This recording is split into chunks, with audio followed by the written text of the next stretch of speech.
कल्पना कीजिए कि आप एक खिड़की के किनारे बैठे हैं, जहां आपकी नज़र रात के विशाल और अथाह आकाश के कपड़े में खो जाती है, दूर की चमकती तारों की झिलमिलाहट को निहारते हुए और उन रहस्यों पर गहन चिंतन करते हुए जो ब्रह्मांड प्रकाश और मौन की भाषा में फुसफुसाता है।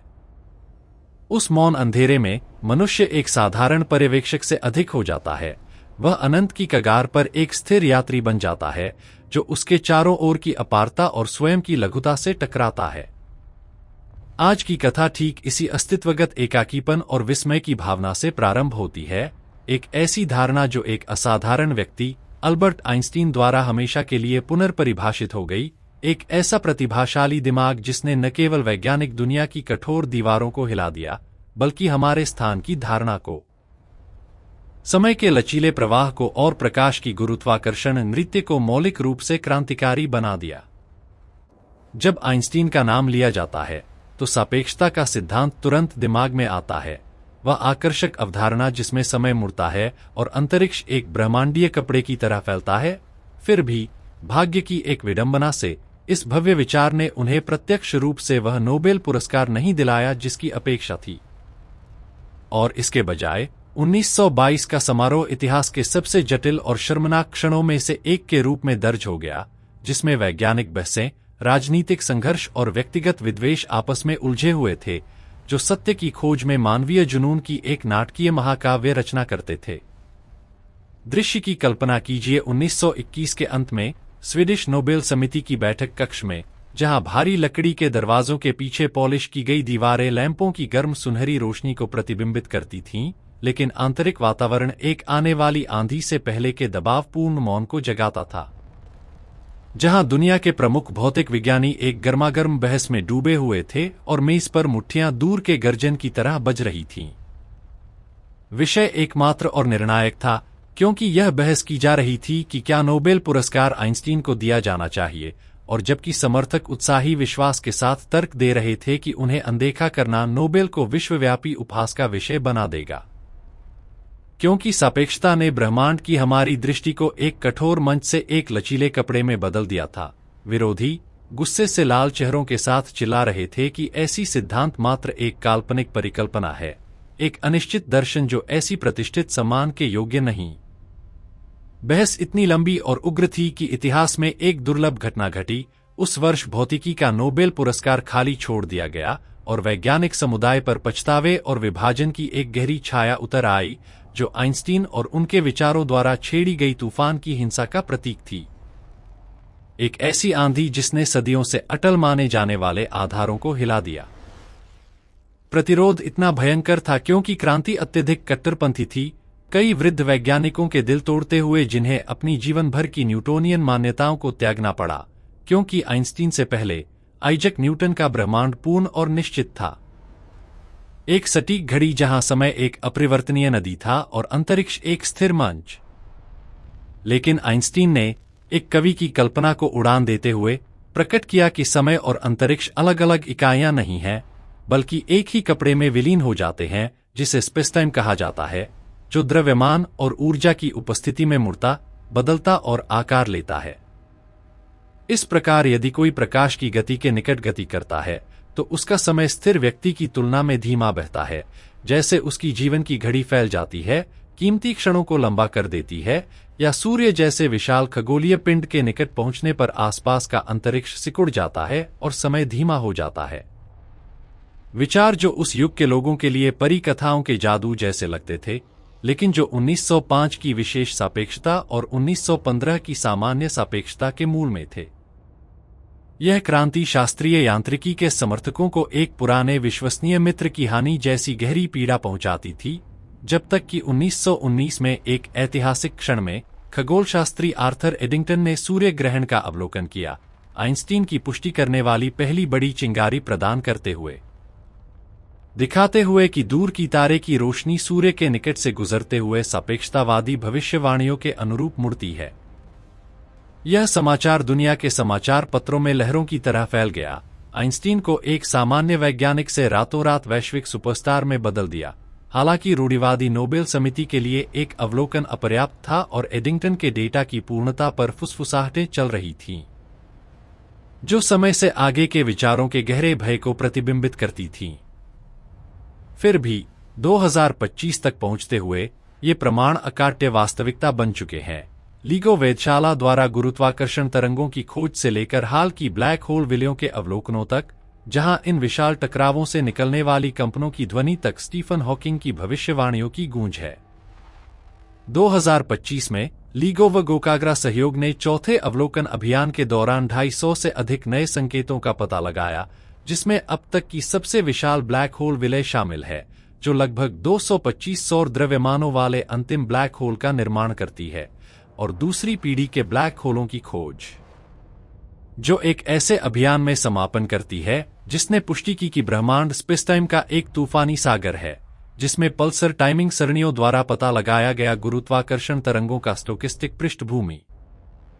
एक गंभीर गुनगुनाहट जो ब्रह्मांड भर में विलय हो रही आकाशगंगाओं के केंद्रों में सुपरमैसिव ब्लैक होल द्वयों की नृत्य से उत्पन्न होती है, और 2025 की नवीनतम अपडेट्स इस साक्ष्य को मजबूत करती है, हमें स्पेसटाइम की लहरों के सागर में डुबोती हैं, जहां वास्तविकता स्वयं पिछली टकरावों की स्मृति से कांपती है। फिर भी वैज्ञानिक रूढ़िवादिता केवल सिक्के का एक पक्ष था, क्योंकि गहराई में राजनीति और पूर्वाग्रहों की काली लहरें छिपी हुई थीं जो कहानी को और अधिक दुखद बनाती थीं, क्योंकि प्रथम विश्व युद्ध के 1918 में समाप्त होने के बाद यूरोप के घाव अभी ताजे थे। आइंस्टीन, एक जर्मन यहूदी वैज्ञानिक, मित्र राष्ट्र वैज्ञानिकों की संदिग्ध नजरों और जर्मनी में फिलिप लेनार्ड के नेतृत्व वाले चरम राष्ट्रवादी समूहों के उग्र हमलों को आकर्षित करते थे, जो सापेक्षता को यहूदी भौतिकी और एक अमूर्त धोखा बताते थे। ये विषाक्त शब्द नोबेल समिति के निर्णय पर गहरा प्रभाव डालते थे, जो एक विस्फोटक बम को थामे हुए जैसे महसूस कर रही थी, जब तक कि अंततः 1922 में उन्होंने एक चालाक लेकिन गणना की गई समझौता किया। पिछले वर्ष के खाली पुरस्कार को आइंस्टीन को सैद्धांतिक भौतिकी में योगदान के लिए और विशेष रूप से फोटोइलेक्ट्रिक प्रभाव की नियम की खोज के लिए प्रदान किया, बिना सापेक्षता सिद्धांत का नाम लिए।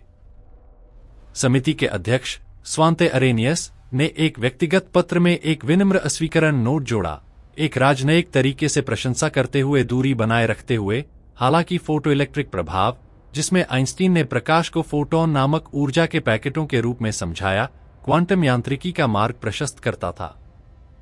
निश्चित रूप से पुरस्कार के योग्य था, लेकिन सापेक्षता की तुलना में, जो ब्रह्मांड की धारणा को क्रांतिकारी बनाती थी, यह एक सुरक्षित और कम विवादास्पद बंदरगाह था। इस समझौतापूर्ण प्रसिद्धि के सामने आइंस्टीन ने प्रशंसनीय शांति बनाए रखी, गौरव की क्षणभंगुरता को एक बुद्धिमान की तरह देखते हुए और समाचार प्राप्त करते हुए। जब वे जापान की यात्रा पर थे, उन्होंने पुरस्कार की पूरी राशि अपनी पूर्व पत्नी मिलेवा मारिच को दान कर दी, क्योंकि उनके लिए सच्चा मूल्य ब्रह्मांड के रहस्यों की खोज में निहित था, न कि बाहरी पदकों में। समय ने एक न्यायपूर्ण फैसला सुनाया, क्योंकि सापेक्षता न केवल आधुनिक भौतिकी का स्तंभ बन गई बल्कि दैनिक जीवन में घुसपैठ करती है, जैसे हमारे मोबाइल फोनों के वैश्विक स्थिति निर्धारण प्रणालियों में, जो समय की वक्रता के लिए समायोजित न होने पर किलोमीटरों की सटीकता खो देंगी, प्रदर्शित करते हुए कि सच्ची महानता एक पुरस्कार से परिभाषित नहीं होती, बल्कि तारों की रोशनी की तरह विलंब से पहुंचती है, लेकिन समय की धुंध को पार करती हुई मानवता का मार्गदर्शन करती है। सापेक्षता सिद्धांत ने न केवल भौतिक नियमों को क्रांतिकारी बनाया, बल्कि बड़े रहस्यों के द्वार खोले कि क्या अन्य बुद्धिमान जीवन रूप इस अपार ब्रह्मांड में पृथ्वी की खोज कर सकते हैं, क्योंकि आइंस्टीन और नाथन रोसेन द्वारा कल्पित वर्महोल जैसी उन्नत प्रौद्योगिकियों के साथ भी हमें ढूंढना एक विशाल चुनौती होगी, क्योंकि हमारे ग्रह की निर्देशांक एक निश्चित बिंदु नहीं है, बल्कि बहुआयामी अंतरिक्ष में एक अस्पष्ट अवधारणा जहां हमारा ब्रह्मांड अनगिनत बुलबुलों में से एक की तरह तैरता है। वैज्ञानिक जैसे आंद्रेई लिंडे और एलन गुथ ब्रह्मांडीय मुद्रास्फीति सिद्धांत के साथ सुझाव देते हैं कि बिग बैंग एक अनंत विस्तार प्रक्रिया का हिस्सा था जो अनगिनत समानांतर ब्रह्मांड उत्पन्न करता है, और 2025 में गूगल के विलो क्वांटम चिप जैसे उन्नति ने बहुब्रह्मांड गणनाओं पर नई खिड़कियां खोली हैं। जबकि यह सिद्धांतित है कि डार्क मैटर एक छिपे हुए क्षेत्र या मिरर वर्ल्ड से उत्पन्न हो सकती है, और जेम्स वेब स्पेस टेलीस्कोप के अवलोकनों ने बिग बैंग के सैकड़ों मिलियन वर्ष बाद ही विशाल और चमकदार आकाशगंगाओं को प्रकट किया है। जिनकी फिलामेंटरी संरचनाएं मानक मॉडलों को चुनौती देती हैं और सुझाव देती हैं कि डार्क मैटर, संभवतः अल्ट्रालाइट एक्सियन कणों से बनी, एक अधिक घनी अदृश्य दाई की भूमिका निभाती है, और 2025 की नवीनतम खोजों ने हबल टेंशन को गहरा किया है, जहां ब्रह्मांडीय माइक्रोवेव बैकग्राउंड और सुपरनोवा मापों के बीच विसंगति नई भौतिकी की ओर इशारा करती है। मान लीजिए कि अंतरिक्ष अन्वेषक मौजूद हैं, तो उन्हें हमारे तक पहुंचने के लिए अरबों बुलबुलों को भेदना पड़ेगा और फिर लगभग अनंत अंतरिक्ष को स्कैन करना पड़ेगा, जहां अवलोकनीय ब्रह्मांड का व्यास लगभग 93 अरब प्रकाश वर्ष है, जो डार्क एनर्जी की त्वरित विस्तार से हिंसक रूप से सब कुछ हिलाती है, जैसे एक ब्रह्मांडीय तूफान में नाव। हालांकि 2025 के हालिया डेटा इंगित करते हैं कि डार्क एनर्जी गतिशील हो सकती है, समय के साथ विकसित होती हुई और अपनी घनत्व को कम करती हुई, कॉस्मोलॉजिकल कांस्टेंट मॉडल को चुनौती देती हुई और हबल टेंशन को गहराती हुई। खुद को अभिविन्यस्त करने के लिए वे हरक्यूलिस कोरोना बोरिलिस की महान दीवार या विशाल आकाशगंगा श्रृंखलाओं जैसे विशालकाय बीकनों का उपयोग कर सकते हैं, लेकिन उन संरचनाओं के भीतर भी विस्तार विशाल है और केबीसी वॉइड जैसे विशाल शून्यों से भरा है, जहां पृथ्वी निवास करती है। एक विशाल रेगिस्तान जहां ब्रह्मांडीय हवा प्राचीन रहस्य फुसफुसाती है। उस शून्य में उन्हें लानियाकिया सुपर क्लस्टर ढूंढना होगा, जो एक सुंदर पंख की तरह तैरता है, और उस पंख की नोक पर विर्गो सुपर क्लस्टर, स्थानीय समूह में उतरते हुए जहां मिल्की वे और एंड्रोमेडा ब्रह्मांडीय प्रेमियों की तरह घूमते हैं, ओरियन आर्म तक, और लोकल बबल जहां सूर्य छिपा है। एक कोमल चमक वाली तारा जो तीसरे चट्टानी ग्रह पृथ्वी पर जीवन को पोषित करती है। पृथ्वी को ढूंढना दूरी का ही नहीं, समय का भी प्रश्न है, क्योंकि ब्रह्मांड के विस्तार से हमारी रोशनी दूर की सभ्यताओं तक कभी न पहुंचे, और जैसे एनरिको फर्मी की विरोधाभास उठाती है, शायद हम दुर्लभ हैं या एक महान फिल्टर से ढके हैं। हालांकि 2025 में नई परिकल्पनाएं अन्वेषण करती हैं कि क्या एक्स्ट्राटेरेस्ट्रियल्स संचार से ऊब चुके हैं या संज्ञानात्मक सीमाओं से, और हाइसीन दुनिया और सबनेप्ट्यून जैसे K2-18b पर अध्ययन सुझाव देते हैं कि कई अपेक्षा से अधिक शुष्क हैं। आशाओं को मध्यम करते हुए लेकिन निवासयोग्यता की संभावना को जीवित रखते हुए, और 2025 की नवीनतम अध्ययन K2-18b पर जीवन के संकेतों को पुनर्विचार करते हैं, जहां डिमेथाइल सल्फाइड का संकेत सांख्यिकीय शोर हो सकता है, और यह एक निवासयोग्य महासागर दुनिया के बजाय एक अयोग्य गैस ग्रह हो सकता है। लेकिन फिर भी संभावना को जीवित रखते हुए सुझाव देते हैं कि ब्रह्मांड एक मौन खजाना है जो हमारे खोज का इंतजार कर रहा है। ऐसे क्षणों में मानव मन नोबेल कक्षों के शोर से मुक्त हो जाता है और अंतरिक्ष के गहन मौन में अपना प्रतिध्वनि ढूंढता है, समझते हुए कि सच्चा प्रश्न एक पुरस्कार का वैभव नहीं है, बल्कि अज्ञात के प्रति मानवीय जिज्ञासा की शुद्ध और अटूट भावना है। खिड़की की कगार पर वह गहन विस्मय भी एक ठंडी और प्राचीन सत्य है जो मानवता के सबसे बड़े दूरबीनों की लेंसों में कांपती है, जैसे जेम्स वेब स्पेस टेलीस्कोप, जिसके सुनहरे हेक्सागोनल दर्पण अंधेरे में फैले हुए ब्रह्मांड की बाल्यावस्था के अराजक दिनों के द्वार खोलते हैं। 2025 में बिग बैंग के सैकड़ों मिलियन वर्ष बाद ही विशाल और चमकदार आकाशगंगाओं को प्रकट करते हुए जो मानक मॉडलों को चुनौती देती हैं, सुझाव देते हुए कि डार्क मैटर, संभवतः एक्सियनिक, एक अधिक घनी अदृश्य दाई की भूमिका निभाती है। साथ ही समय के भोर में सक्रिय रूप से बढ़ते सुपरमैसिव ब्लैक होलों की पुष्टि करती है और मिल्की वे के बाहर जटिल कार्बनिक अणुओं का पता लगाती है, जो ठंडी तारों में जीवन के बीजों का संकेत देती है, खोजें जो वैज्ञानिकों को हबल टेंशन नामक महान गतिरोध की ओर खींचती हैं, जहां ब्रह्मांडीय माइक्रोवेव बैकग्राउंड द्वारा मापी गई विस्तार गति और सुपरनोवा द्वारा मापी गई के बीच विसंगति एक मौलिक भौतिक नियम को इंगित करती है जो अभी समझी नहीं गई, हालिया मापों से रहस्य को मजबूत करते हुए और नई भौतिकी का सुझाव देते हुए।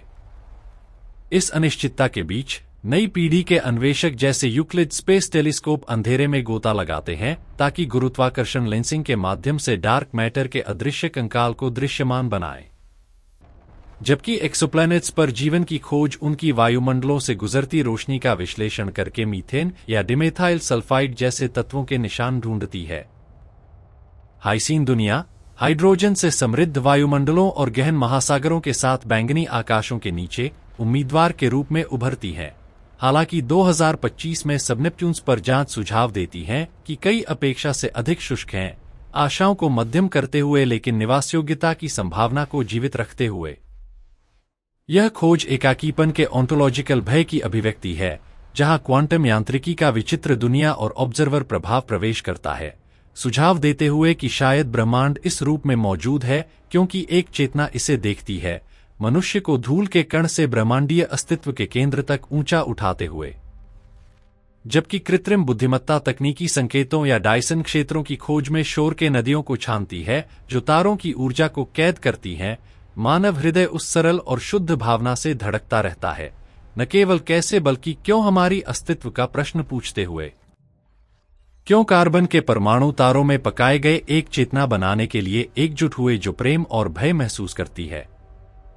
उस क्षण में सोचा जाता था कि आकाश को देखते हुए निकलने वाला वह गहन चीख रात की ठंडक या उस भयानक शून्य की विशालता से आता है जो हमें कुचलने लगता है, जैसे अंतरिक्ष एक विशाल और उदासीन राक्षस हो जो किसी भी पल मनुष्य को निगलने को तैयार है, और हम खुद को उसके मुंह में असहाय छोटे टुकड़ों की तरह महसूस करते हैं, तारों की अप्रमेय दूरी और समय के अथक प्रवाह से कांपते हुए जो हमारी मृत्यु और लघुता की याद दिलाता है, प्रत्येक काले बिंदु को हमारे अंत का पूर्व सूचक बनाते हुए। बाद में समझा गया कि वह चीख आदिम भय नहीं थी, बल्कि आत्मा की गहराइयों का प्राचीन पहचान, वह आंतरिक स्मृति की हमारे रक्त में बहने वाला लोहा,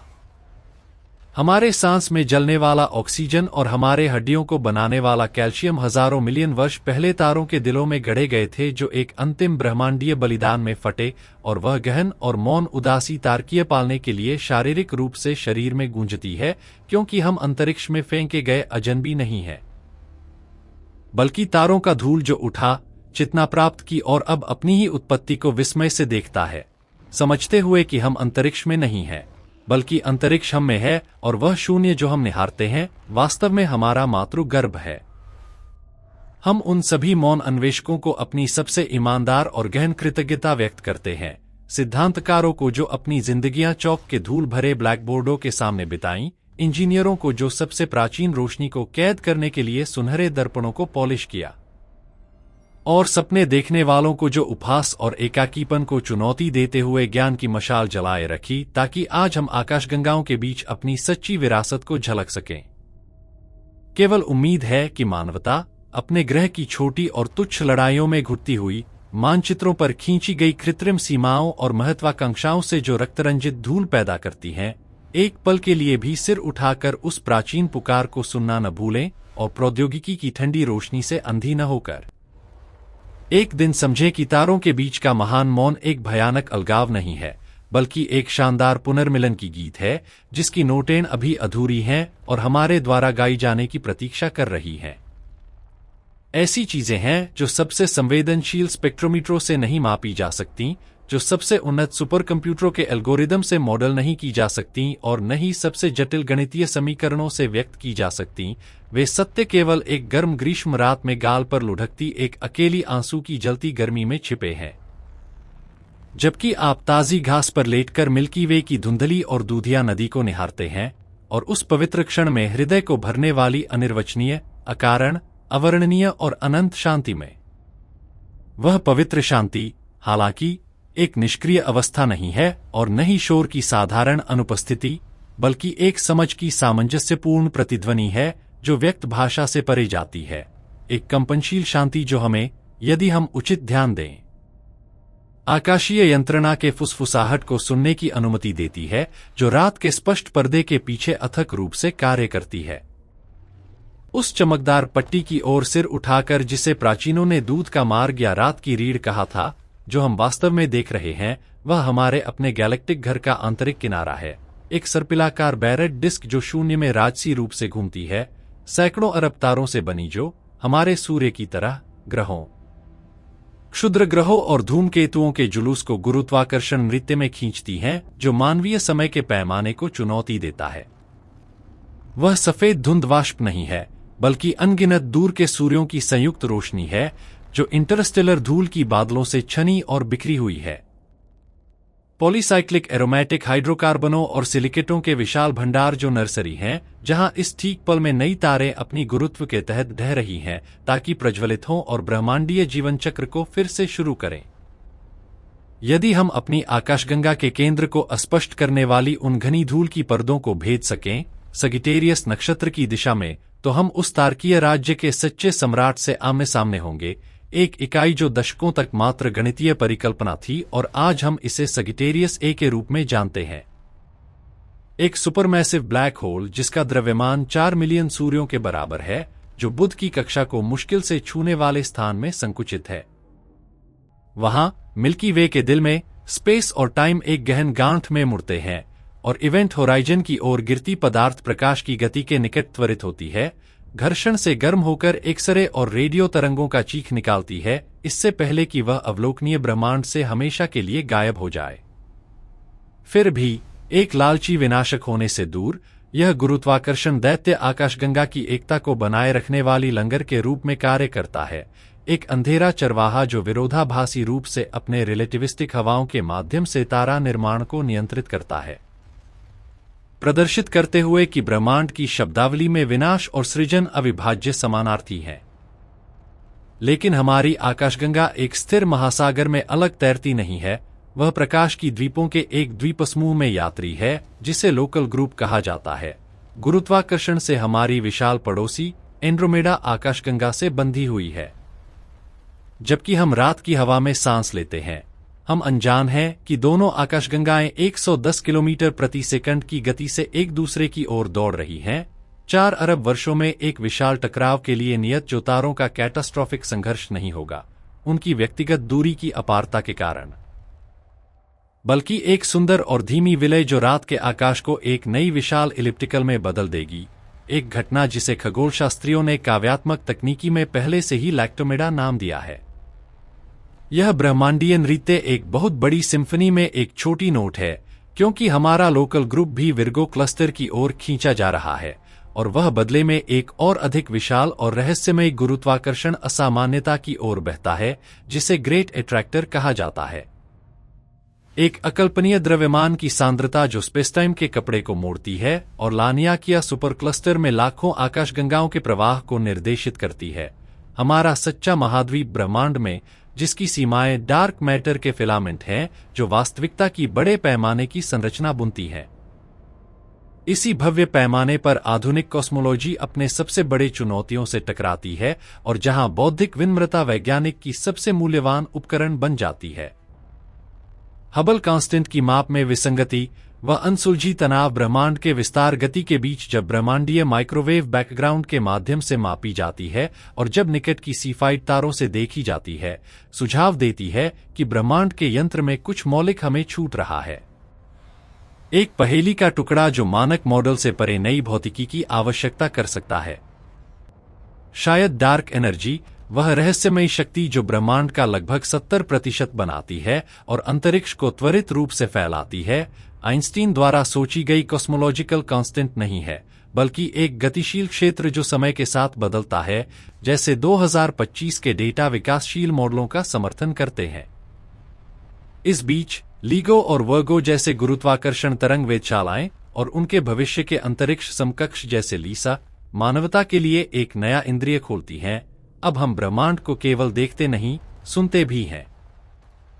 हमने 2 ब्लैक होलों के विलय के अंतिम चिरप को कैद किया है, एक घटना जो अरबों वर्ष पहले स्पेसटाइम के कपड़े को हिलाती थी और जिसकी विस्तार तरंग पृथ्वी से गुजरी, हमारे अपने शरीरों को एक प्रोटॉन के व्यास की भिन्नांश में फैलाती और सिकोड़ती हुई।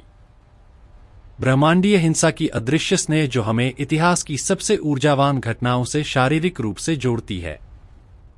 और भी विस्मयकारी है, पल्सर टाइमिंग सरणियों के माध्यम से खोज की ब्रह्मांड गुरुत्वाकर्षण तरंगों के स्टोकेस्टिक पृष्ठभूमि से व्याप्त है, एक गंभीर और निरंतर गुनगुनाहट जो ब्रह्मांड भर में विलय हो रही आकाशगंगाओं के केंद्रों में सुपरमैसिव ब्लैक होल द्वयों की नृत्य से उत्पन्न होती है। 2025 की अपडेट्स इस साक्ष्य को मजबूत करती हैं। हम स्पेसटाइम की लहरों के सागर में डूबे हैं, एक कभी शांत न होने वाले महासागर में तैरते हुए जहां वास्तविकता स्वयं पिछली टकरावों की स्मृति से कांपती है। और उस मौन शोर के बीच जीवन की खोज परिष्कृत होती रहती है, एक और पृथ्वी की खोज की सरलता से दूर होकर संभावित जैव रसायन की विचित्रता को स्वीकार करती है।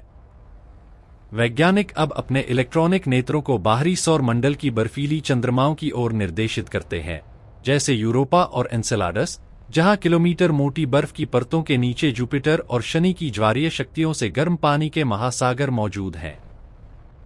महासागर जो जीवन के लिए सभी आवश्यक सामग्री रखते हैं और जहां हाइड्रोथर्मल वेंट्स सूर्य की रोशनी से पूरी तरह अलग रासायनिक संश्लेषण वाले पारिस्थितिक तंत्रों को पोषित कर सकते हैं, पृथ्वी के गहन समुद्री गर्तों में पाए जाने वाले समान। यह हमें सिखाता है कि निवासयोग्य क्षेत्र एक तारे से दूरी की पट्टी नहीं है, बल्कि एक बहुत अधिक लचीला और सर्वव्यापी अवधारणा है। वीनस के अम्लीय बादलों में फॉस्फीन की खोज, हालांकि विवादास्पद और गहन बहस और पुनर्विश्लेषण के अधीन, एक ऐसे स्थान में संभावना की चिंगारी जलाई है जिसे हम नर्क मानते थे, हमें याद दिलाते हुए कि जीवन, यदि यह एक ब्रह्मांडीय अनिवार्यता है,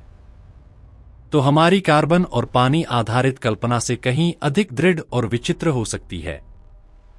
और यदि हम दूर देखें, लाल बौनी तारों के चारों ओर घूमते एक्सोप्लैनेट्स पर, ये लंबे जीवन वाली और स्वभाव वाली तारें जो तारकीय जनसंख्या की बहुमत हैं,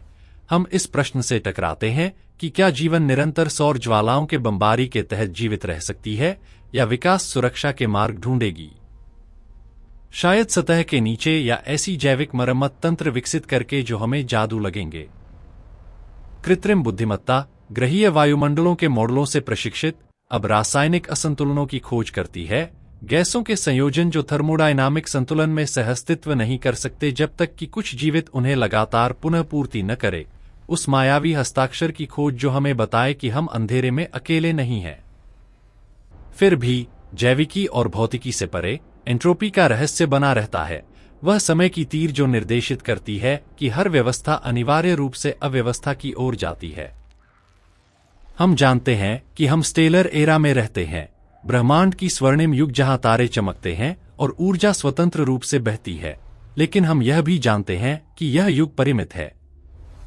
एक अकल्पनीय दूर भविष्य में आएगा जब अंतिम तारा बुझ जाएगा, आकाशगंगाएं विघटित हो जाएंगी और ब्लैक होल हॉकिंग विकिरण के माध्यम से धीरे धीरे वाष्पित हो जाएंगे, एक ठंडे फोटोनों और प्राथमिक कणों के ब्रह्मांड को छोड़कर अनंत विस्तार वाले शून्य में। यह थर्मल अंत की परिदृश्य हमें निराशा में डुबोने से दूर वर्तमान क्षण को अकल्पनीय मूल्य प्रदान करता है कि हम यहां अब हैं, प्रकाश और जटिलता के इस संक्षिप्त अंतराल में ब्रह्मांड को निहारने और उसकी महानता को महसूस करने में सक्षम, एक सांख्यिकीय चमत्कार है जो हमें जिम्मेदारी और विस्मयपूर्ण श्रद्धा से भरना चाहिए। हम वे नेत्र हैं जिनके माध्यम से ब्रह्मांड स्वयं को देखता है, इससे पहले कि वह एंट्रोपी के अनंत स्वप्न में पलकें बंद कर ले। उस क्षण में जब मानव मन धार्मिक स्वप्न से जागना शुरू कर रहा था और तारों को ठोस गुंबद में छेद या फसल और युद्धों के भाग्य निर्धारित करने वाले कपटी देवताओं के रूप में देखता था, सोचा जाता था कि हमारी स्थिति केंद्रीय और स्थिर है, कि आकाश हमारे आनंद या निंदा के लिए घूमता है।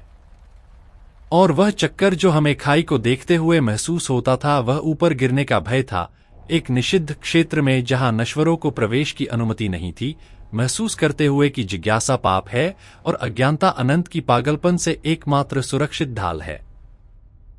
बहुत बाद में समझा गया कि वह चक्कर निषिद्ध का भय नहीं था, बल्कि सच्चे घर का चुंबकीय आकर्षण, वह कोशिकीय निश्चय कि हमारे डीएनए में प्रत्येक कार्बन परमाणु, हमारी वायुमंडल में प्रत्येक ग्राम नाइट्रोजन और हमारे रक्त को लाल रंग देने वाला प्रत्येक लोहा एक विशाल तारे के परमाणु भट्ठी में पकाया गया था, जिसने जीवन के तत्वों से शून्य को बोने के लिए हिंसक रूप से मरने की उदारता दिखाई। और इसलिए जब हम मिल्की वे को देखते हैं, हम कुछ बाहरी और पराया नहीं देख रहे हैं,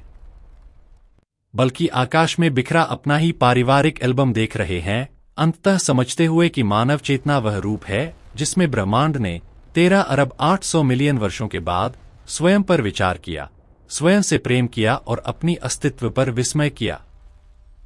हम अदृश्य के मानचित्रकारों को अपनी सबसे गहन और गंभीर कृतज्ञता व्यक्त करते हैं, भौतिक सिद्धांतकारों को जो कंपनशील स्ट्रिंग्स और छिपी आयामों का सपना देखते हुए शांत कमरों में रहे, इंजीनियरों को जो समय के भोर को देखने में सक्षम बेरिलियम और सोने के नेत्र बनाए, प्रोग्रामरों को जो कैओस के शोर से सत्य के पैटर्न छानने के लिए एल्गोरिदम बुने, और विज्ञान के सभी पुरुषों और महिलाओं को जो अनंत धैर्य के साथ और अक्सर गुमनामी में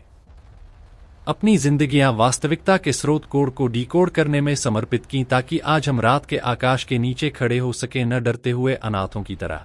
बल्कि तारों के वैध वारिसों की तरह।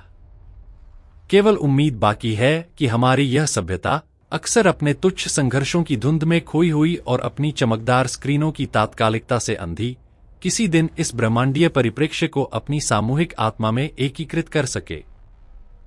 समझते हुए कि हम इतनी उग्रता से बचाव करने वाली सीमाएं कक्षा से अदृश्य हैं और हमारा एकमात्र वास्तविक शत्रु अज्ञानता और आत्मविनाश है, ताकि हम साथ में आगे बढ़ सकें, न विभाजित राष्ट्रों के रूप में, बल्कि एक जिज्ञासु और साहसी प्रजाति के रूप में, उस अंधेरे महासागर की ओर रवाना होने के लिए तैयार जो हमें पुकारता है, जानते हुए कि महान मौन एक शून्य नहीं है, बल्कि एक निमंत्रण है जो हमारी प्रतिक्रिया की प्रतीक्षा कर रहा है। ऐसी सत्य हैं जो क्षेत्र समीकरणों और मेट्रिक टेंसरों से परे जाती हैं, वास्तविकताएं जो सबसे शक्तिशाली सर्वरों के हार्ड डिस्क में नहीं समाती और न ही स्कैटर ग्राफ्स में चित्रित की जा सकती, वे निश्चय केवल दो प्रेमियों के साझा मौन में प्रकट होती हैं जो एक ही मरते तारे को देखते हैं। एक बच्चे की सांस रुकती हुई जब वह उधार के दूरबीन से पहली बार शनि के छल्लों को देखता है, और उस अनिर्वचनीय, पूर्ण और अनंत सदस्यता की भावना में जो हमें घेरती है, जब हम समझते हैं कि हम सार में तारों का धूल हैं जो तारों के धूल को निहारते हैं। तार्किक से यह संवाद एक खाली काव्यात्मक रूपक नहीं है, बल्कि एक ठोस भौतिक वास्तविकता है जो शून्य को पार करने वाले प्रत्येक ऊर्जा के क्वांटम की कंपन में प्रकट होती है। वह रोशनी जो हम महसूस करते हैं, जो कभी कभी अरबों वर्षों की यात्रा के बाद हमारी रेटिना या हमारे उपकरणों के सेंसर पर पहुंचती है, रोशनी से कहीं अधिक है। वह सूचना है, इतिहास है और एक ब्रह्मांड की दृढ़ स्मृति है जो भुलाया जाना अस्वीकार करता है। जब हम शहरों की प्रकाश प्रदूषण से दूर एक साफ रात में आकाशीय गुंबद की ओर सिर उठाते हैं, हम ब्रह्मांड को इस पल में जैसा है वैसा नहीं देख रहे हैं, बल्कि जैसा वह था।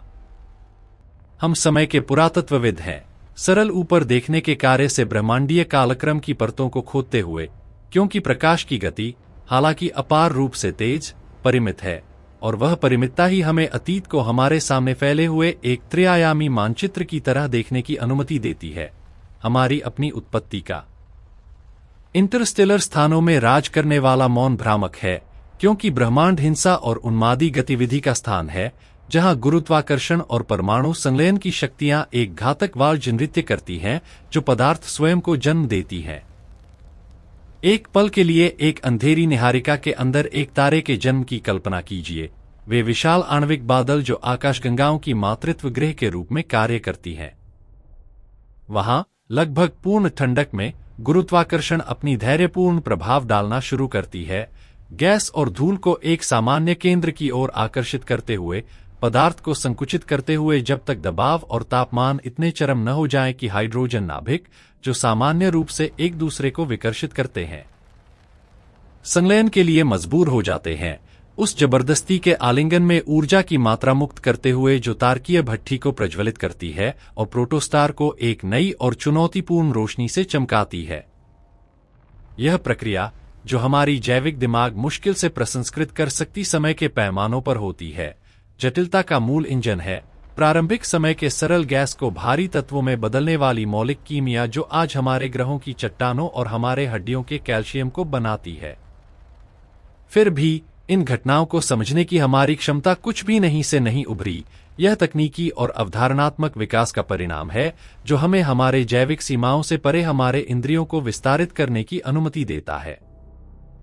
ग्रह के सबसे ऊंचे और शुष्क शिखरों पर स्थित महान वेधशालाओं के बारे में सोचिए, जैसे अटाकामा रेगिस्तान या मौना केया का शिखर, स्थान जहां वायुमंडल इतना पतला और स्थिर है कि तारे झपकना बंद कर देते हैं और दृढ़ और भेदने वाली रोशनी के बिंदुओं के रूप में प्रकट होते हैं। उन विज्ञान के अभयारण्यों में कल्पना को चुनौती देने वाली सटीकता से पॉलिश किए गए विशालकाय अवतल दर्पण अवलोकनीय ब्रह्मांड के किनारों से यात्रा किए फोटोनों को इकट्ठा करते हैं। ये दूरबीनें मात्र लेंसों वाले ट्यूब नहीं है, वे समय की मशीनें और वास्तविकता के स्पेक्ट्रोमीटर हैं जो रोशनी को उसके घटक रंगों में विघटित करती है। परिणामी इंद्रधनुष में उन तत्वों के रासायनिक उंगलियों के निशान प्रकट करती हैं जो कभी हम पैर नहीं रखेंगे दुनिया की वायुमंडलों में मौजूद हैं। स्पेक्ट्रोस्कोपी के लिए धन्यवाद। हम जानते हैं कि हमारे रक्तवाहिकाओं में बहने वाला लोहा सुपरनोवा के दिलों में गढ़े गए लोहे के समान है और हम पीने वाला पानी उस हाइड्रोजन को रखता है जो महान विस्फोट के मिनटों बाद बना था। कथा और अधिक आकर्षक बन जाती है जब हम विचार करते हैं कि हम अपनी नंगी आंखों से क्या नहीं देख सकते। ब्रह्मांड का अधिकांश भाग हमारे लिए अदृश्य है, दृश्य स्पेक्ट्रम से बचते हुए तरंगदैर्ध्यों में छिपा या ऐसी पदार्थों से बना जो प्रकाश से बिल्कुल इंटरैक्ट नहीं करता। डार्क मैटर वह भूतिया इकाई जो कोई विकिरण न उत्सर्जित करती है न प्रतिबिंबित, लेकिन जिसकी उपस्थिति हम दृश्य आकाशगंगाओं पर उसके गुरुत्वाकर्षण प्रभाव से अनुमान लगाते हैं, ब्रह्मांड की बड़े पैमाने की संरचना का अदृश्य मचान है। उसके बिना आकाशगंगाएं रेत के भंवरों की तरह विघटित हो जाएंगी, अपनी ही घूर्णन की गति के सामने अपनी एकता बनाए रखने में असमर्थ। और अधिक रहस्यमयी है डार्क एनर्जी, वह विकर्षक शक्ति जो शून्य स्वयं में व्याप्त है और ब्रह्मांड को तेजी से फैलाती है, स्पेस-टाइम के कपड़े को फैलाती है और आकाशगंगाओं को एक दूसरे से दूर करती है, जब तक कि दूर भविष्य में वे प्रकाश की एकाकी द्वीपों में अलग हो जाएंगी जो असंदिग्ध अंधेरे के महासागर से घिरी होंगी। इन रहस्यों को भेदने के लिए मानवता को साहसी होना पड़ा, अपनी इलेक्ट्रॉनिक आंखों को हमारी वायुमंडल के सुरक्षात्मक पर्दे से परे भेजना।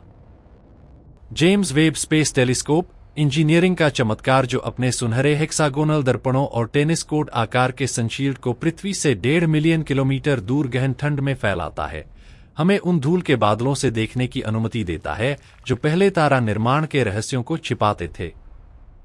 अपनी इंफ्रारेड दृष्टि से यह कक्षीय वेधशाला सब कुछ की शुरुआत के सैकड़ों मिलियन वर्ष बाद बनी पहली आकाशगंगाओं की मध्यम गर्मी का पता लगा सकती है, हमें एक युवा, अशांत और वादों से भरा ब्रह्मांड दिखाती है। ये छवियां केवल वैज्ञानिक डेटा नहीं है, वे सांस्कृतिक प्रतीक हैं जो सृजन में हमारे स्थान को पुनर्परिभाषित करती हैं, दिखाती हैं कि हम केंद्र नहीं हैं, लेकिन हम महत्वहीन भी नहीं हैं, क्योंकि हम ब्रह्मांड का वह भाग हैं जो जागृत हुआ है। अपारता को निहारते हुए अनिवार्य रूप से एकाकीपन का प्रश्न उभरता है। क्या हम इस विशाल ब्रह्मांडीय रंगमंच में अकेले हैं? एक्सोप्लैनेट्स की खोज, अन्य तारों के चारों ओर घूमते दुनिया, विज्ञान कथा से आधुनिक खगोलशास्त्र की सबसे उत्पादक शाखाओं में से एक बन गई है। हमने हजारों ग्रहों की खोज की है, गर्म गैस दैत्यों से जो अपनी तारों के इतने निकट घूमते हैं कि उनकी वायुमंडल अंतरिक्ष में वाष्पित हो जाती है, से लेकर चट्टानी दुनिया तक जो निवासयोग्य क्षेत्र में स्थित है, वह मध्यम पट्टी जहां पानी तरल अवस्था में मौजूद हो सकता है। प्रत्येक खोज जिज्ञासा की लौ को प्रज्वलित करती है और हमें जीवन की एकांतता पर पुनर्विचार करने के लिए मजबूर करती है। यदि रसायन सार्वभौमिक है और भौतिकी के नियम हर जगह समान हैं, तो सांख्यिकीय रूप से असंभाव्य लगता है कि हम एकमात्र जैविक दुर्घटना हैं जो प्रश्न पूछ सकती है। फिर भी महान मौन बना रहता है, अन्य सभ्यताओं के संकेतों की वह अनुपस्थिति जो हमें समान रूप से बेचैन और मोहित करती है, हमें याद दिलाती है कि तकनीकी बुद्धिमत्ता एक क्षणभंगुर या अत्यंत दुर्लभ घटना हो सकती है जो हमारी अपनी उत्तरजीविता को और अधिक मूल्यवान और तत्काल बनाती है। सौर मंडल की अन्वेषण हमें सिखाती है कि पृथ्वी एक शत्रुतापूर्ण पड़ोस में एक नाजुक अपवाद है।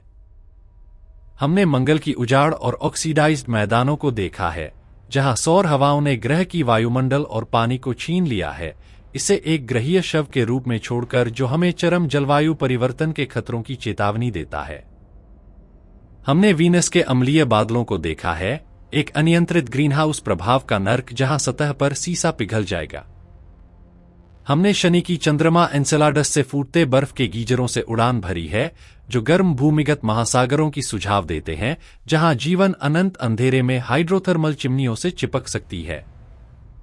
प्रत्येक मिशन, शून्य में भेजी गई प्रत्येक रोबोटिक जांच, हमारी अतृप्त जिज्ञासा का दूत है, हमारे पर्यावरण को जानने और समझने की इच्छा का विस्तार। लेकिन वह ज्ञान एक गहन भावनात्मक भार लाता है। जैसे जैसे हम ब्रह्मांड के यंत्रणाओं को उजागर करते हैं, हम अपनी खुद की समय पैमाने की वास्तविकता से टकराते हैं। मानव जीवन पृथ्वी की भूगर्भीय इतिहास में एक पलक है और पृथ्वी का इतिहास सूर्य के जीवन में एक सांस। सूर्य स्वयं मिल्की वे में सैकड़ों अरब में से एक सामान्य तारा है और हमारी आकाशगंगा अवलोकनीय ब्रह्मांड में अरबों में से एक है।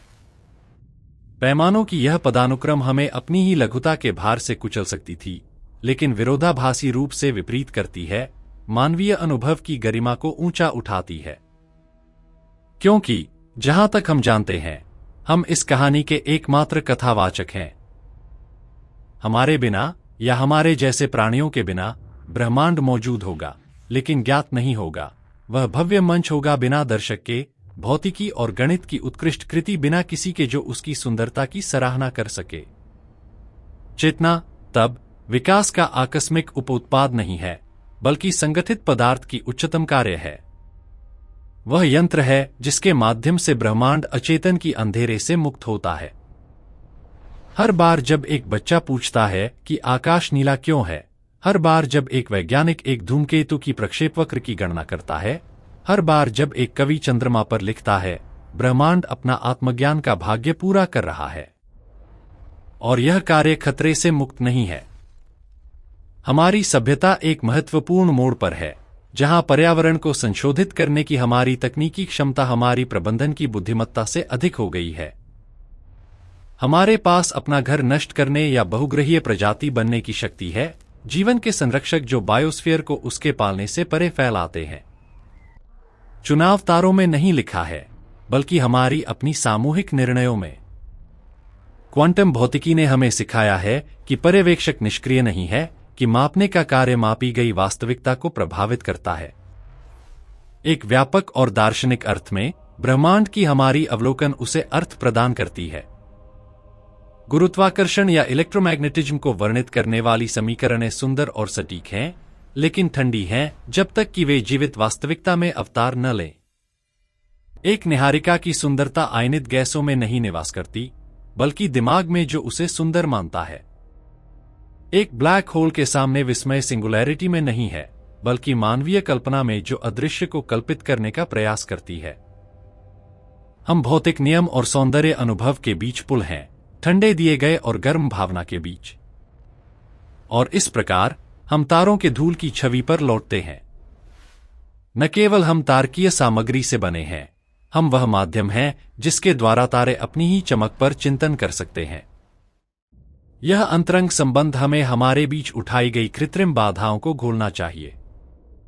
कक्षा से देखी गई हमारा ग्रह राष्ट्रीय सीमाओं से रहित है। वह एक नीली और सफेद गोला है, नाजुक और एकाकी, अंधेरे में लटकी हुई। संसाधनों के लिए विवाद, विचारधाराओं के लिए युद्ध और नस्ल या विश्वास के लिए विभाजन अनंत के पृष्ठभूमि के सामने हास्यास्पद रूप से छोटे लगते हैं। ब्रह्मांडीय परिप्रेक्ष्य अंततः विनम्रता और भाईचारे की शिक्षा है।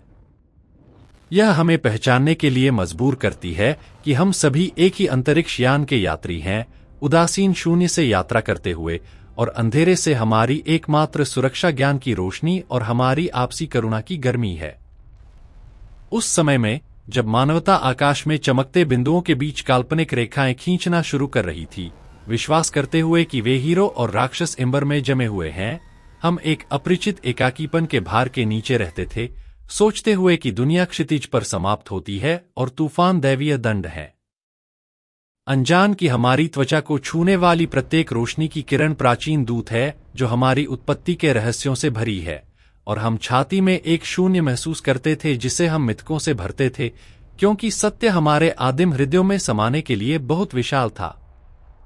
केवल बहुत बाद में समझा गया कि वह शून्य अनुपस्थिति नहीं था, बल्कि एक स्थान जो हमारी क्वांटम संबंध की आश्चर्यजनक सत्य से भरने की प्रतीक्षा कर रहा था। हम समझे कि एकाकीपन हमारी दृष्टि की कमी से उत्पन्न ऑप्टिकल भ्रम था, और वास्तव में हम कभी ब्रह्मांड से अलग नहीं थे,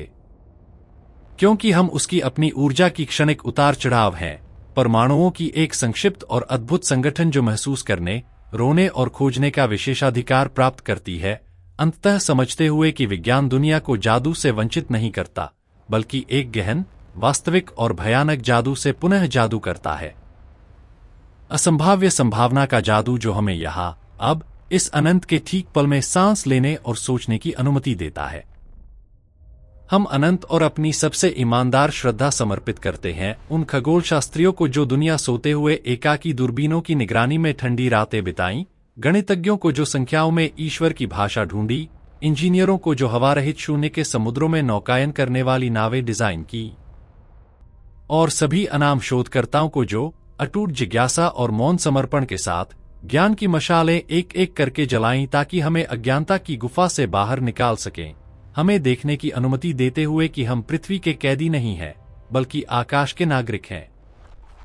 केवल गहन इच्छा बाकी है कि हम चेतना के इस उपहार को आत्मविनाश में बर्बाद न करें, कि हम इस फीके नीले बिंदु की देखभाल करें जो हमारा एकमात्र घर है, और कि भावी पीढ़ियां इस हमारे समय को अंधेपन की युग के रूप में नहीं देखें,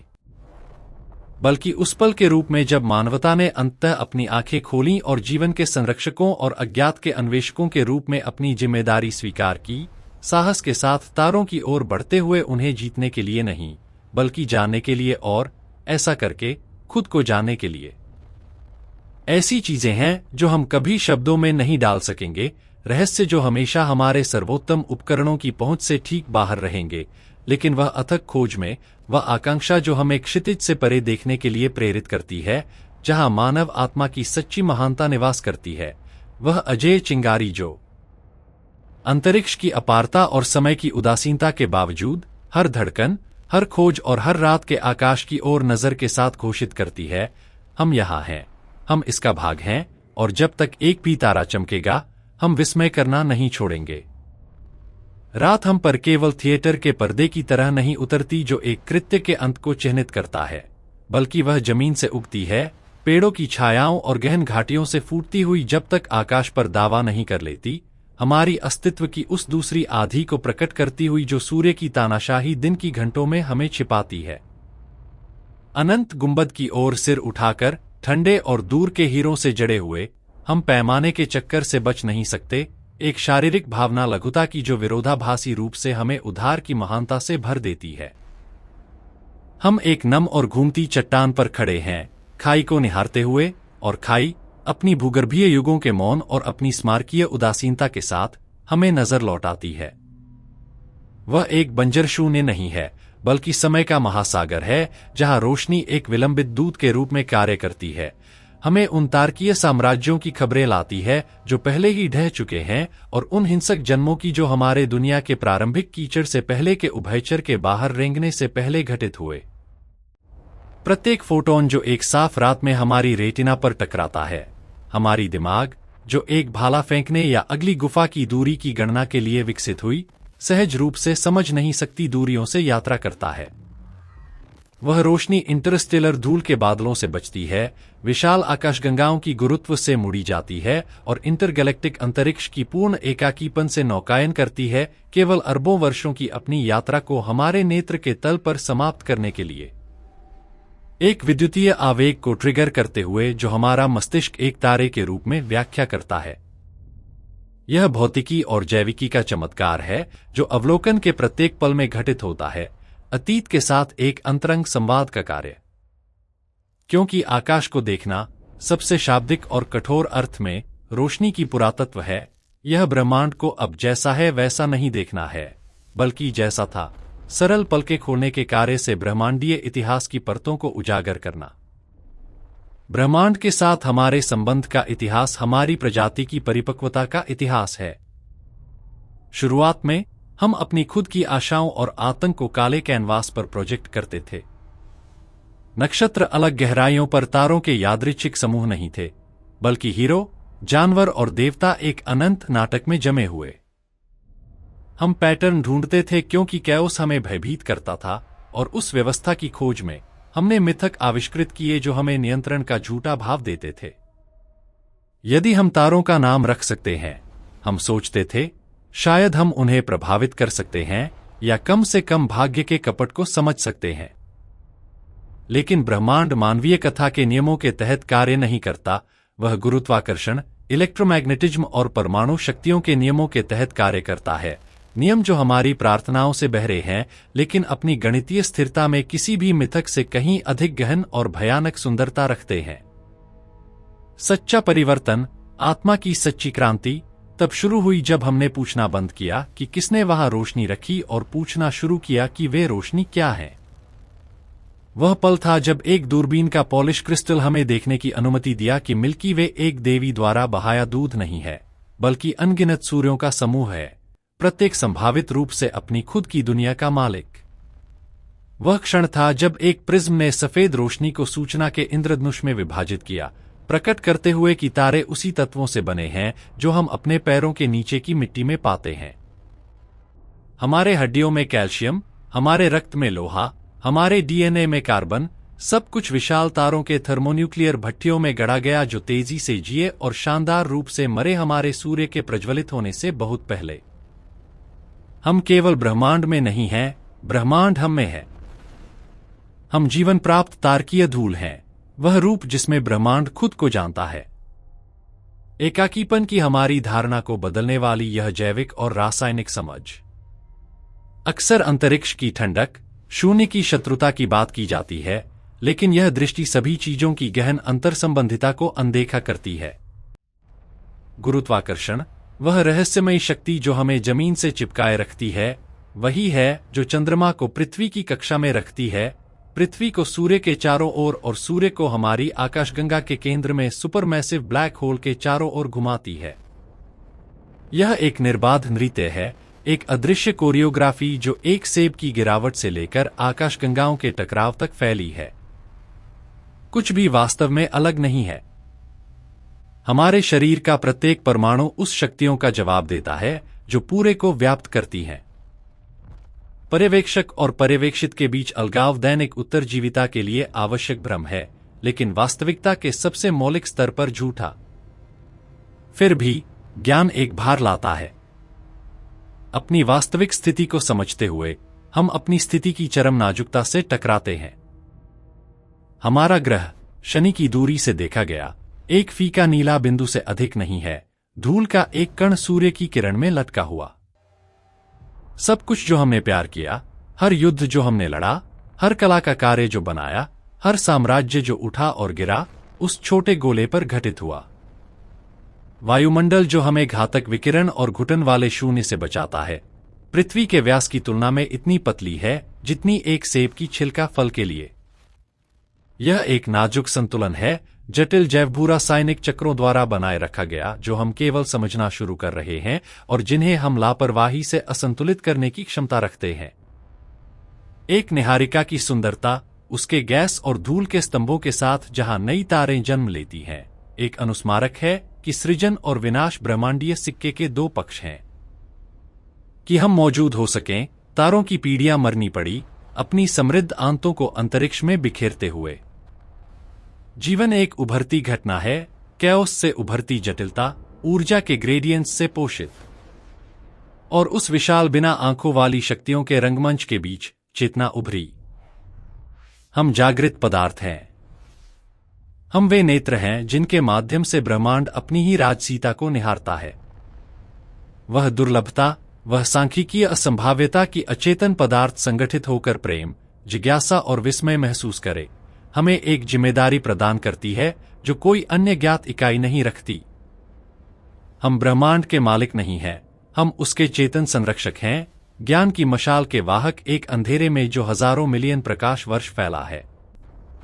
जैसे जैसे हम अपने उपकरणों को परिष्कृत करते हैं, ब्लैक होलों के टकराव के फुसफुसाहट वाली गुरुत्वाकर्षण तरंगों का पता लगाते हुए या बिग बैंग की जीवाश्म रोशनी को कैद करते हुए, हम महसूस करते हैं कि जितना अधिक हम जानते हैं, अज्ञात का परिमाप उतना बड़ा होता है। डार्क मैटर और डार्क एनर्जी ब्रह्मांड का अधिकांश भाग बनाते हैं, और फिर भी वे हमारे लिए अदृश्य हैं, केवल उनके गुरुत्वाकर्षण प्रभावों से पता लगाए जा सकने वाले। हम प्रकाश की एक द्वीप पर रहते हैं, अज्ञात अंधेरे के महासागर में। लेकिन हमें हतोत्साहित करने से दूर यह एक श्रद्धापूर्ण विनम्रता को प्रज्वलित करना चाहिए। हमारे पास सभी उत्तर नहीं हैं और शायद कभी नहीं होंगे, लेकिन यात्रा, सत्य की अथक खोज, वह है जो हमें परिभाषित करती है और हमें हमारी पशु स्थिति से ऊपर उठाती है। विज्ञान केवल डेटा का संग्रह नहीं है, वह दुनिया के प्रति एक नैतिक दृष्टिकोण है। सबूत के सामने राय बदलने की इच्छा, यह स्वीकार की वास्तविकता हमारी सीमित कल्पना से अधिक समृद्ध और विचित्र है। उस समय में जब रात भयभीत रहस्यों का राज्य थी और आकाश एक अभेद्य गुंबद जहां धूमकेतु आपदाओं के पूर्व सूचक थे और ग्रहण दैवीय क्रोध के संकेत, हम अंधविश्वास के भार के नीचे झुके चलते थे, विश्वास करते हुए कि हम सृजन के स्थिर केंद्र हैं और सब कुछ हमारे लाभ या दंड के लिए वहां रखा गया है। एक आत्मथोपी ब्रह्मांडीय एकाकीपन में रहते हुए, कांपते हुए गड़गड़ाहट से और सूर्य की पूजा एक कठोर पिता के रूप में नहीं बल्कि एक तारे के रूप में, अनजान की वही रक्त जो हम बहाते थे तारों की कहानी रखता था जिन्हें हम भय से देखते थे। और हम एक गहन अनाथता महसूस करते थे जिसे हम रक्त और आग के अनुष्ठानों से कम करने का प्रयास करते थे। अनजान की सच्ची दिव्यता काल्पनिक स्वर्गीय सिंहासनों में नहीं निवास करती, बल्कि उन सुंदर और सूक्ष्म नियमों में जो वास्तविकता को बुनते हैं। केवल बाद में समझा गया कि वह भय अज्ञानता से जन्मा था और सच्ची श्रद्धा समझ से उभरती है। हम समझे कि हम केंद्र नहीं है, बल्कि एक भव्य संरचना का परिधीय और कीमती भाग, कि एकाकीपन एक कल्पना था क्योंकि हम प्रत्येक दूर की आकाशगंगा से परमाणु रूप से जुड़े हैं, और कि हमारी लघुता निंदा नहीं है, बल्कि मुक्ति,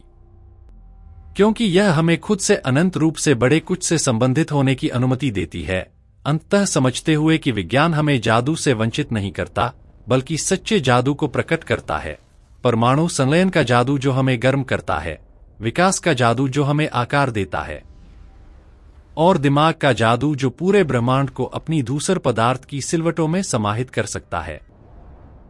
हम उन लोगों को अपनी सबसे गहन और गंभीर कृतज्ञता व्यक्त करते हैं जिन्होंने ब्रह्मांड के कोड को डिकोड करने के लिए अपनी जिंदगियां समर्पित की, लेंस पॉलिश करने वालों को जिन्होंने फटे हाथों से पूर्ण स्पष्टता की खोज की, खगोलशास्त्रियों को जिन्होंने पहाड़ों की ठंडी सर्दी सहन की एक ही स्पेक्ट्रम कैद करने के लिए, भौतिक सिद्धांतकारों को जिन्होंने सामान्य बोध को चुनौती देते हुए अदृश्य आयामों और सापेक्ष समयों की कल्पना की, और विज्ञान के सभी पुरुषों और महिलाओं को जो अनंत धैर्य के साथ और गौरव की खोज के बिना डेटा और सिद्धांतों की सीढ़ी एक एक करके बनाई ताकि हम अंधविश्वास के गड्ढे से बाहर निकल सकें और पहली बार अपने सार्वभौमिक घर के वास्तविक और विस्मयकारी चेहरे को निहार सकें। मेरा एकमात्र इच्छा है कि यह ब्रह्मांडीय परिप्रेक्ष्य हमारी सामूहिक चेतना में रिस जाए और हमारी जनजातीय विभाजनों को ठीक करे, कि पृथ्वी को जैसी वह वास्तव में है देखकर, दृश्य सीमाओं के बिना,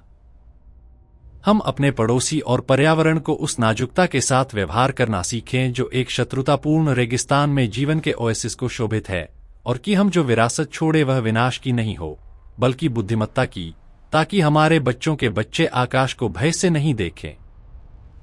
बल्कि इस निश्चय के साथ कि उनकी जिज्ञासा उनकी सबसे महान विरासत है। ऐसी चीजें हैं जो हमेशा हमारे समीकरणों से बचेंगी, प्रश्न जिनका उत्तर हमारे समझ के इवेंट होराइजन से परे रहता है, लेकिन वह रहस्य की उस सीमा में, ज्ञात और अंतर्ज्ञानी के बीच की अंतिम सीमा में, जहां अस्तित्व की कविता फलती फूलती है, वह अनिर्वचनीय भावना जो हमें घेरती है जब, रात के पूर्ण मौन में,